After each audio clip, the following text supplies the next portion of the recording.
Joining us now to respond is MSNBC political analyst Pat Buchanan. Pat, thank you so much for joining us tonight. Delighted, Rachel. He says, Senator Shelby says he'd rather there be no plan than a plan that he is dissatisfied with. Do you think there's going to be no plan? In final analysis, if there's no plan, it'll be the responsibility of the Democratic Party. They control both houses of Congress. The President and Paulson and Bernanke are behind it. And Democrats can't say, you know, we need 100 Republicans for cover.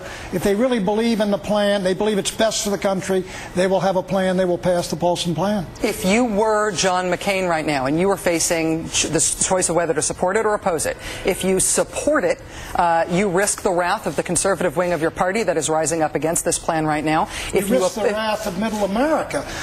Telegrams, emails are coming in 200 to 1 against this, Rachel. The American people see $700 billion being sent up to Wall Street to bail out arrogant, stupid people who are greedy and who bought all this property and now are trying to unload it on the taxpayers. And neither Paulson nor Bernanke can tell the Congress or tell that committee, this is going to work, this will get us out of this crisis. But, Pat, there is a political concern here, which is that John McCain has suspended his presidential campaign because he said he had to urgently go back to Washington and make arrangements for a bailout. If he leaves Washington without a bailout plan, why has he suspended his campaign? And how is he going to explain having made such a dramatic step with nothing to show for it? John McCain is in a box. I think if he goes along with the Bernanke plan and the Paulson plan, I think he will destroy his relations with middle America. I think his chances of getting the populist vote in Pennsylvania, that will be down the tubes. On the other hand, if he goes with the populists and the conservatives, he takes an enormous risk. Suppose the market goes down 1,000 points and they sink the plan.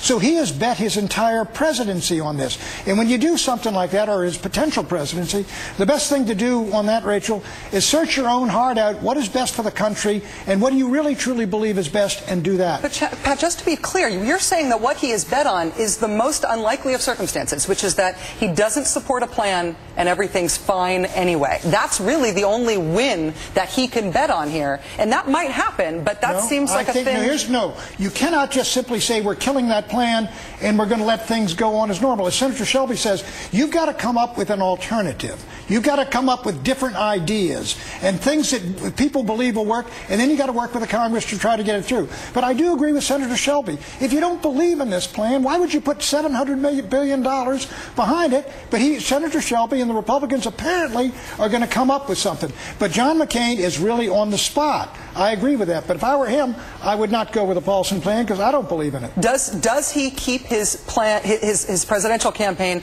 on suspense, fake suspense, because he's not really stopped campaigning? Does he keep putting off debates? Does he stay in this sort of never land of barely campaigning or not admitting that he's campaigning? I don't know that there's for going to be indefinitely? There's not going to be a deal tomorrow, I don't believe. And even if there were not a deal, if it were me, I would say, okay, there's no deal today and we're not going to have it. However, it's 5 o'clock, let's get out to National Airport or go out to Dulles. That's the only place you can fly out of with those planes, and head straight down to Mississippi and go in there and tell the people why I'm doing what I'm doing, that this is unacceptable, that we will go with an acceptable deal, but we're not going to have it driven down our throat by somebody saying if you don't, there's going to be a mushroom cloud over an American city.